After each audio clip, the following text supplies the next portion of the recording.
everybody, Tina McGlynn with another episode of Life in Stories. And today I have Desean Duncan. He is the Florida Outreach Coordinator for SmartRecovery. And tell me, we met through Kate Foundation, but tell me, how did you end up in Florida? Because you're from somewhere else, right? Yeah. So I'm from Boston. Okay. And yeah, far. A big change.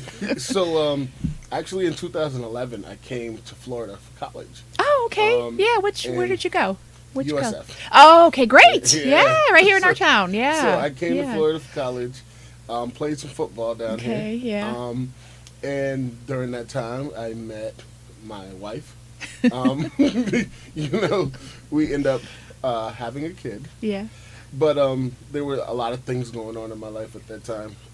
I got an injury in football, Ooh. and I got really addicted to painkillers. That's easy. Very easy. Like, before I knew it, my whole life had spun upside down. Just to interject, did you know, I'm sure you know this, 67% of the people who are struggling with drug addiction started with a prescription. Yes.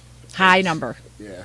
Yeah. And it was just, and at that time in Florida, they were giving it out. Like Oh, it's yeah. candy. Yeah, right on the corners. Yeah, just around the corner from where I used to live. No, Pill Mill. Yeah. So it got really bad, and I had no insurance down here. Everything was falling apart, and my best bet was to go back home to Massachusetts Yeah. and get the help that I needed. And I went back home. Yeah. I didn't get the help right away. Okay. I basically struggled for another 2 years or so. And it was crazy. It was like I gave up everything I had. Gave up my daughter, which was one of the things that really kept me struggling when it came to recovery and getting clean. Was that, like, hey, I left my daughter, signed over my rights, and I was focused on the drug and the chase and the run. Yeah. And everything just started to spiral out of control.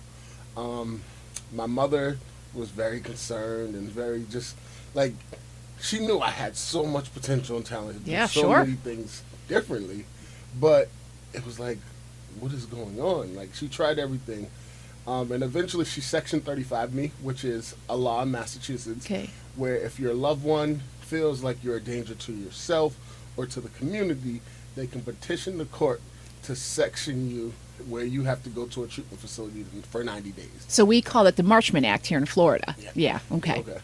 Yeah, so you go in there, and my mother, I was living with her. She woke me up one morning, and she's like, we can do this the easy way or the hard way. She's like, you can come with me and turn yourself in voluntarily, have the police come, and we can fight this whole thing with a judge, and you get your own little lawyer. And at that time, I'm like, well, it's getting cold. It gets really cold up there. So I'm like, you know what? I don't have any. It's October. So I'm like, you know what? She's not going to let me stay here. I'm not going to do this. Let's go. And that was the first time I was Section 35. I sectioned myself. And I thought it was going to be like this big thing. And I was going to come out and I was going to be sober. And my life was going to be amazing. And it was the total opposite. Yeah. Recovery's hard. Yeah. It's like another job. And I tell people a lot of times, I've been to 35 treatment programs before I finally got sober. And I tell people, recovery and treatment, every time I went to rehab or detox, it taught me how to become a better drug addict. And during Interesting. So the reason I say that is during that Section 35, I'm naive. It's my first time at treatment, thinking everybody's there. We're just doing this thing. And that's when I was introduced to heroin. Got you. Yeah. Two of my roommates, Yeah. they were from a town about 3 hours away from the city of Boston, never even heard of it. And they had a family visit. Girlfriend brought in a bunch of heroin. And they were like, hey, not perks, but they do the same exact thing. And me, like, let's do it. Yeah. And that was the beginning of, I fooled myself and I fooled everyone else. I was like the citizen of the month. I ran the unit. I was the peer leader of that unit that we lived on. And I'm like, everybody believes I'm sober, but I'm high every day. Yeah. And I really believed I could do that going forward. And I... To maintain a facade. Yep. And I didn't realize how much more powerful heroin was. Than Percocet. I kind of just missed the fentanyl era. You're lucky because you may not have been sitting here today. Yeah. I missed it by a couple months.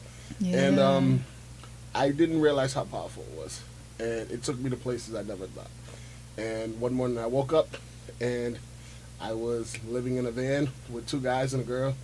Not even a van, a Ford SUV truck, small, like Yeah. 98, and it was three of So us. basically homeless. Homeless. And Yeah. I just looked up at the ceiling, and I'm like, what am I doing here? Like, what is Yeah. going on right now? And we had ended all our hustles. We couldn't do Walmart returns anymore. Everything was just done. Like, we had no way of making money, and none of us had jobs. So somebody had the bright idea to, okay, we're going to go into the store. The store, there's only one person there in the morning, and there's a liquor store, so we'll go to the other section. So they go in and steal cash register. Whole cash register just run out the door. And then I'm like, what in the world is going on right now? We did all Yeah. that for a little bag that we split between 4 people. And it was like, what's going on? I have to go to treatment. Yeah. I have to get away from this. So you got tired of that life, Got tired the of hustle. the Yep. hustle. And I mean, it Homeless, was, yeah. Homeless. Yeah. And it was funny because I called my mother and I said, I'm in treatment. And she's like, I know you are. You're on every single news station and the internet. Like the 4 of you for this cash register. Oh, okay. So at least I know you're smart. You're in treatment. But it was an eye opener because 2 of the guys that I was with, one's dad was a state trooper, the other one's dad was a judge. I had no idea about any of that. But Yeah. it allowed us to seek treatment instead of crime and punishment. They sent us to treatment. I was very serious to take it serious. And that's when I discovered SmartRecovery. Oh, okay. It was Okay. finally one of those times where I had this amazing caseworker at Deseans facility, and she's like, you don't need to go to treatment. She's like, you don't need to go to a living program. You have a support system. Your mother's Yeah. willing to have you come home. She said, your problem is you get comfortable there. She's like, I've called your treatment facilities. They love you. You're an all-star. Like, you do everything to survive, but you have no access to the outside world. So you come outside and you're stressed. And you don't Yeah. know how to deal with Cocoon. it. Yeah. Yeah. Yeah. No, And, I get it. So I said, you know what? I'm going to trust you. And I did it. My mother put some tough restrictions on me. Like, I mean, she dropped me off in the morning. Because she loved you. Yeah, she loved did. you. She Yeah. dropped me off in the morning. My uncle picked me up. I was like 23 years old. Like, I'm like, I feel like a kid. I feel like I'm in school. Yeah. It Yeah. was 5 days a week. It was a PHP, which is a partial hospitalization program. Okay. But there they dealt with my mental health. Yeah. Everything yeah. was in one building. I constantly found myself getting out of treatment and getting like 6 papers. Go here, go there, go there, go there. And I'm like, wow, I gotta go to all these places. I barely want to get up in the morning. Like, no, I went to that one place. Everything was right there. And that's when this guy came in, an older guy. His name was Matt. And he's my mentor now. Yeah. About 60 Okay. years old. And he's sitting up there. I'm sitting in the back. At this time, had on sunglasses, my feet up. I really don't care. Because the 12 steps always told me if you didn't have a higher power, if you didn't surrender to a higher power, you could not get past that next step. And I didn't have it. I didn't really want to think about it. Matt came in and he's sitting there talking and talking. I'm sitting there like, oh my God, when is this going to be smoke break? And all of a sudden he says, if you have a higher power, great. If you don't, you can still get sober. That was the first time I heard anything like that. And I sat up, I took off my sunglasses, and I listened. And it resonated with you. It did. Yeah. It yeah. really, you Yeah. know, it was one of those things. It's like the way you think affects the way you feel, and the way you feel affects the way you act. And he said it's not that simple, but that's the structure. And Yep. when you finally get to a point where you can master it, it works. And I could do it on some things today. You know, some Yeah. things is really easy. Others Yeah. it's harder to do, but it's something that really resonated with me. And from there, it began a journey. I started just living life, battling depression. Eventually, I found the recovery communities, Okay. which is a recovery center you go into, and you can go there, volunteer, be there 40 hours a week. And I volunteered 40 hours a week for almost a year. Wow. Good for you. They had a Great. kitchen, they had groups, I ran meetings. I found a purpose. I found my voice in recovery. And I truly believe that for people in recovery, there are, 3 solid things you need. You need a stable income, you need stable housing, and the most important thing is a purpose. Yes. Without that Yep. purpose, Yep. nothing's going to happen. I mean, Yeah. I had a agree. stable income and I had stable housing, and I was sleeping all day because my dreams were way better than my reality. There was nothing to get up for.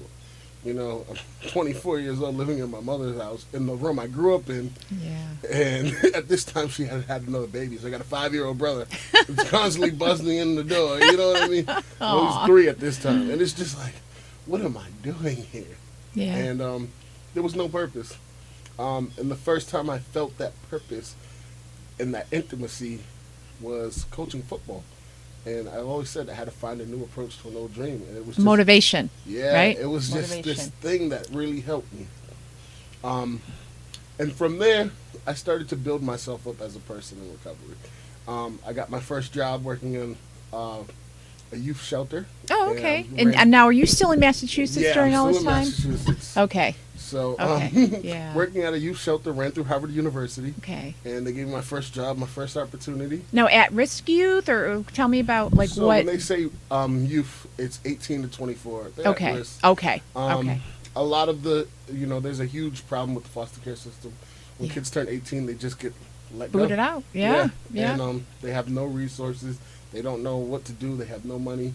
So we dealt with a lot of youth there. Okay. And I built my whole career up in recovery. Really made a name for myself. I vowed that I was going to bring Smart Recovery into every single facility I could, Good. because I had Good. been to 35 facilities and never heard of it. Yeah. There were no Smart Yeah. Recovery meetings in the inner city. And I was able to get 10 meetings in the inner city, build up a lot of volunteers and interest. And eventually, I decided it was time to move on from Boston. And I moved to Rhode Island, which isn't pretty far. Oh yeah. Yeah. I've been 30 there. minutes. Yeah. Yeah. But yeah. I just figured it was time to move on. And I Okay. worked at Rhode Island Hospital, and that didn't last too long. Okay. I reconnected with my wife now, Yeah. and we started talking, and it just seemed like the next big move was to go back and finish what I started. Yeah. Like, if it wasn't for drugs, we would have still been together. Oh, We sure. would've been Yeah, together. that waylays everything. Yeah. Relationships, family, jobs. Yeah. Finances, education. Yeah. Everything. Yeah. And, It does. I finally took the step during the pandemic in Yeah. March. She came up for a week for my birthday, and I thought she was going to fly back out, but she rented a car, and we drove down here. Yeah. We drove down here, and I got here, and it was the best feeling, Good. Like, my daughter just gave me a kiss this morning. Like, she's Yeah. always so happy to see me. Yeah. And it's the best feeling, like, I could ever have. Oh, good. and, Glad to hear it. I couldn't do that without recovery, No, you can't. And I want to circle back about when you said, the heroin and the fentanyl, and that's what, we at Kate, and as you know, the stigma is so strong. Yeah.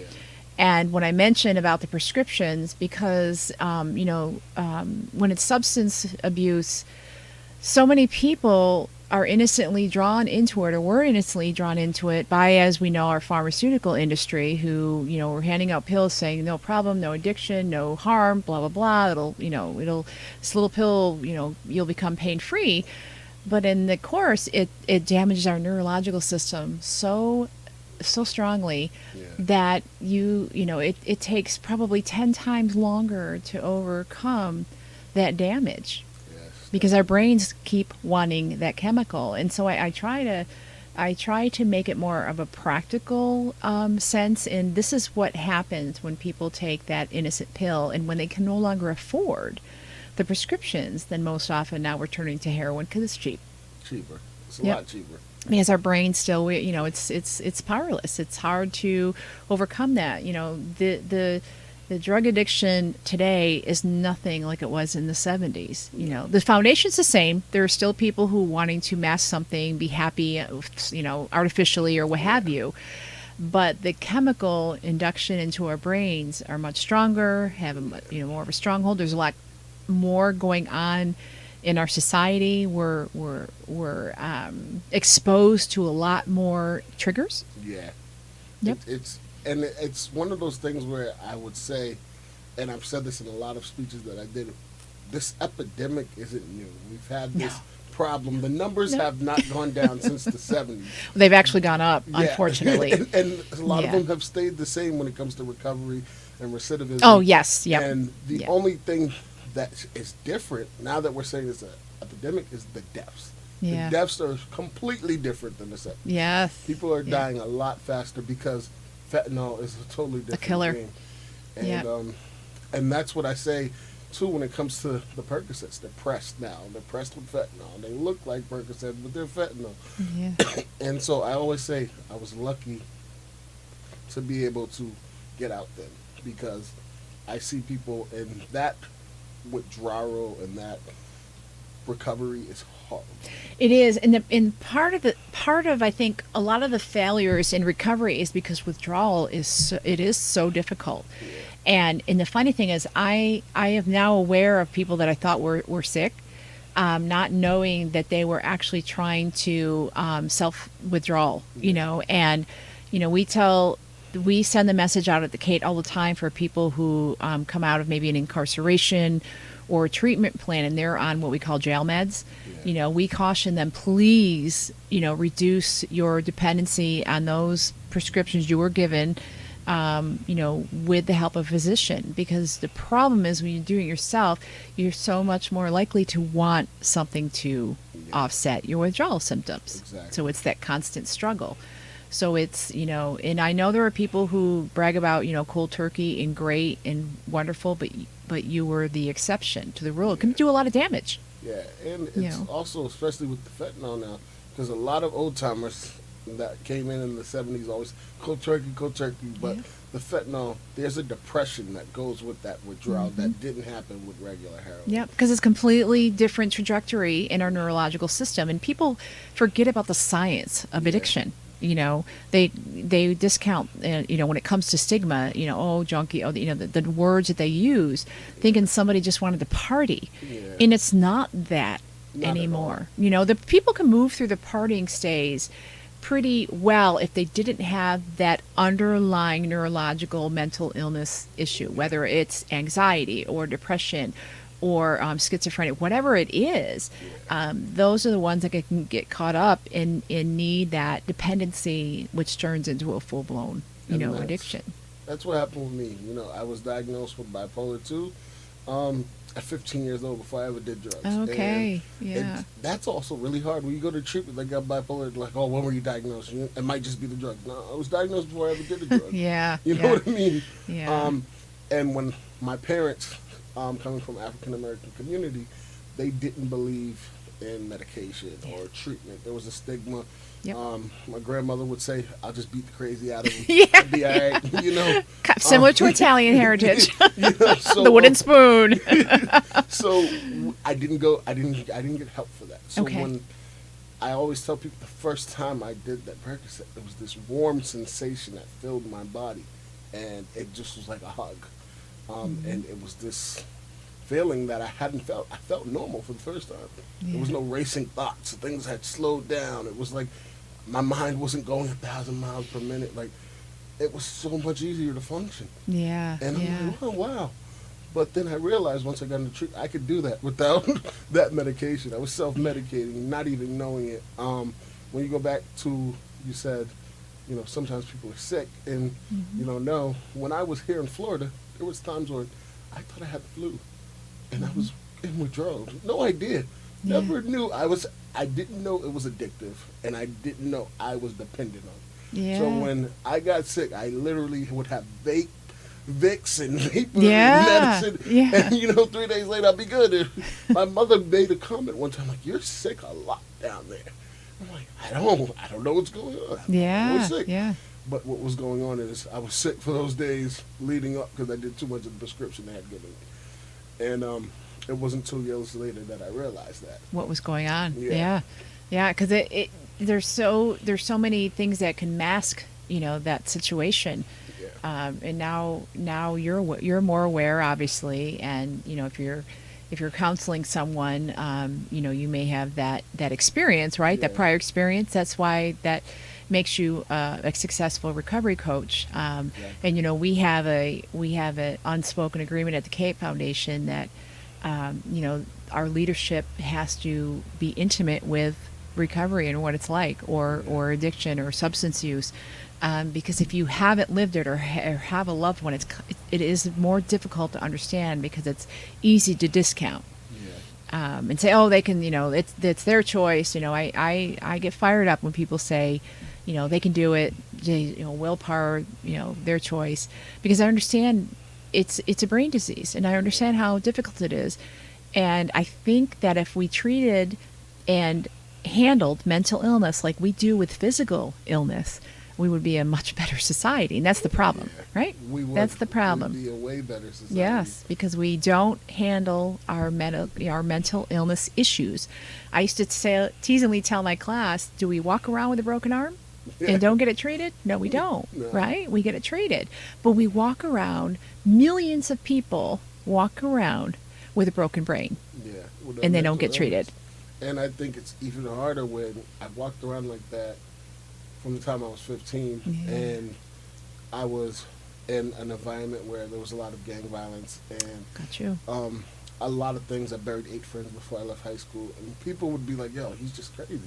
Like, they thought I was just this crazy kid that had no fears whatsoever. And I believed that's who I was. But no, I had this illness where I couldn't differentiate between fear and the future, and there was no... critical thinking skills were... critical thinking. It was just... And that's what really motivated me to SmartRecovery, was because they were telling me what was going on. They weren't just telling me you got to get on your knees and pray to a higher power and take it away. They're like, no, this is what's going on. Your opiate receptors have multiplied 100 times more than what you need in your brain. And I needed somebody to sit down and tell me, like, hey, this is what's going on. This is the damage you did. This is how you recover from it. And you need to be educated, right? Yeah, and that's what we do. The problem started. You come to school 1,800 miles away from home. You're 18 years old. You've never really... We had a lot of freshman seminars, but there was no seminar that said, hey, this is drug addiction. This is what this is. This is what you're going to see. My first party, it was a cocaine party. Oh, wow. And bowls full of pills all over the place. Wow. I had never seen nothing like that coming from the inner city. And everything was free. So it was like, what is going on? And there was no really education on this is what you're going to see or experience. And there was really no support once you got to that point. There was nobody like, hey, you can come here. Now I know they have recovery communities in colleges, and they're starting to get going, but there was none of that when I was there. And I think that's what made it the hardest. There was no education. I didn't even know I was addicted until about 5 years into being addicted. Oh, wow. I had never heard the word addiction or dependency in my life until my mother saw me and was like, yeah, there's something wrong with you. Yeah. And I Yay, Mom, wherever you are. And I think that was the turning point. And like I said, coming back to Florida, I came back here, and I was just like, I still want to be in the recovery field. I still want to do what I want to do. And I got into the for-profit business for the first time. And it just it didn't sit right with my soul or my spirit. And it was something about looking at the environment in Florida and the environment other places. There's not as much as free, open recovery and resources. There's not at all. And that's something that, I struggle with and don't understand. I came from New York, and there are higher taxes up there, but there's a lot of social services. Yes. So it's a much different model here in Florida, because there is no income tax. There's, obviously tourist tax, and they're predominantly for-profit models that have a horrible reputation, unfortunately, because they're profit-driven, not people-driven. Yes. But as you know, we're hopefully going to partner in the future so we can at least change that in our community. Exactly. And then maybe that'll create a ripple effect. There's DACO and the Salvation Army. From what I know, that's pretty much it. And we are a huge populated county. Yeah. And that's what I noticed. There's a lot of resources, Clearwater, Pinellas, but for Hillsborough County, there are not a lot of resources. There's not. No. That's what I hope to change. Help change. Yeah, I hope we will. Change, because I hope we it's will. definitely needed. And, it is. It's something that people struggle with silently. Not everybody can afford to go to a nice treatment facility. No. And some people don't need to go to a treatment facility. No, They just need a IOP building. sometimes, yeah, or just a support system, just accountability, Mhm. and maybe a shoulder to cry on when the day things Yeah. seem so overwhelming. Just somebody to say, you know what, it's going to be okay. Let's Yeah. focus on this one task or this day, and that's what Smart Recovery is about. It's about just making tomorrow better than today, And when I get somebody new walk through the door, that's my first conversation. What are your goals? Where's your hierarchy? And the funny thing is, on page 4, it tells you, hierarchy of values. Yes. I just have to share this story. Hundreds of people we've given that workbook. I had a 16-year-old kid have the number one right answer out of hundreds of people when he wrote on top, me. I went, wow. I was so amazed. I said, I have to tell you, you are the first one that wrote what's really the true answer, because if you can't take care of you and put yourself first, everything down below Doesn't exist. you can't do it. And it was amazing that he had it right, because most people who walk through that door and fill out that page in the workbook get it wrong. Yeah. I got Right? it wrong a lot. So many people get it wrong because you're so, especially females, moms, dads, Yeah. you're so focused right on your spouse, your kid, your career, Yeah. and then they miss that point that really, if Yeah. you're not number one, everything else is going to be hard because you're not taking care of yourself. And that's so Yeah. true. My mentor, he gave me that assignment, and for 3 months, I would bring him back the assignment, and he would rip it up and bring it home. And every time, number one was my daughter. And then finally, he was like, "She's not your number one." And I'm like, he's like, "You haven't seen her in 5 years. How could she be your number one? Yeah. Like, she's not the most important thing in your life, at least not right now." She's like, "You need to really think about this." And it was funny because he would say, one time I put drugs, and he said, "Drugs isn't it either." And then I'm like, it's a need. It's not a value. It was a need. It became dependent.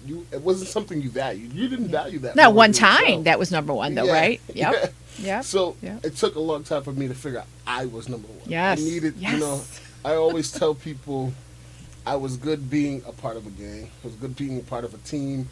I was always a great team player. I didn't know who Desean was. Yeah. I didn't know who I Yep. was. I didn't know what my values were. I didn't know what I stood for. Because at a young age, my values and everything I stood for were the game. Yeah. And then it was the team. Yeah. And then Yeah. it was the drugs. So I never knew me. Sorry. And now you do. I hope. Now I do. I have really developed a sense of Yeah. self. And Good. what I Self-worth, want. right? Self-worth, Yes. self-esteem. I was just thinking about what my post was going to be today on Kate, and that's what it was.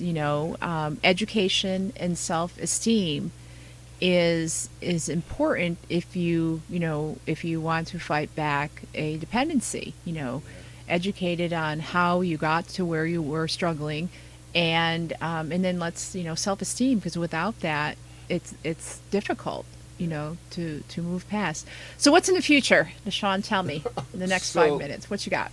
In the future, I hope to partner Yeah. with the Kate Foundation. Yeah, we're crossing our fingers, We're crossing right? our fingers, right? To bring recovery supports to the community, the Good. Palm Beach, Hillsborough Good. County community. Great. Yeah. I just got word back from Hillsborough County Jail. Good, and- great. Yeah, Sergeant Evans. Yeah, yes, yeah. and they have agreed to let us come in. So I'm working on getting my volunteer stuff ready. Good, good. Once they start allowing people back. So it's really Yeah. just bringing that message and being able to push that message and give people something they can do, Good. a support that they can have. And I hope by going with the Hillsborough County Jail, we're able to start them off with SMART there, and then let them Yes, know, yeah. hey, they can come to the Kate Foundation for meetings after they get out. Yeah. And really have Yeah. that pipeline. Yeah, So- and then hopefully we're starting to, get people trained again. We've got somebody coming today, and we are dying to open up full time again. Yeah. With COVID, it's certainly set back, and the problem with that is that more people really needed help. We're struggling because of the pandemic and then not knowing where to go, and so that's why we felt it was really important, and we opened back up at least one night a week back in June. And we certainly want to move to where we're 4 days a week again, or 5 or whatever it takes, So, well, thank you so much for coming to speak with me today. Sorry. And hopefully we'll be talking about a different topic in a couple months. Cross our fingers. Exactly. And if so basically, as you being a Florida outreach coordinator, is there an email, or how do you handle talking with people who want to know more about Smart Recovery? Are we directing them just to Smart? They can contact me, my personal email. Yeah. So right now I'm just the contractor Yep. at Smart. So I knew that. work off my personal email. Yeah.